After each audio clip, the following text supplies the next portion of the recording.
அனைவருக்கும் நல்ல முயற்சி நினைக்கிறேன். இவ்வளவு கூட்டத்தை நாங்கள் கூட எதிர்பார்க்கலாம். நல்ல முதலில் வருகை தந்த அனைவருக்கும் போராட்ட குழுவினுடைய பொறுப்பாளர் சார்பாக நன்றியை தெரிவித்துக்கிறோம். இந்த கூட்டம் கண்டிப்பா நாளைக்கு மாவட்ட ஆட்சியர் காதுல போய் ஒடிக்கும். இவ்வளவு நேரத்துக்கு செய்தி போயிருக்கோம். நம்ம எவ்வளவு கூட்டம் நிறைய வந்திருக்கிறாங்கிற செய்தி எஸ்பிக்கு அப்பதே போயிருக்கோம்.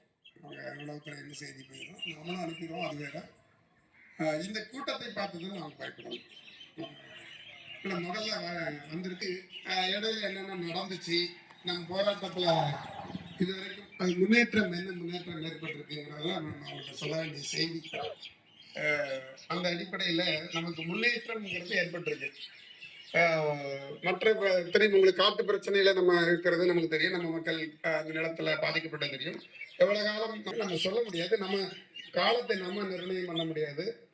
அரசாங்கம் தான் அதை நிர்ணயம் பண்ணணும்.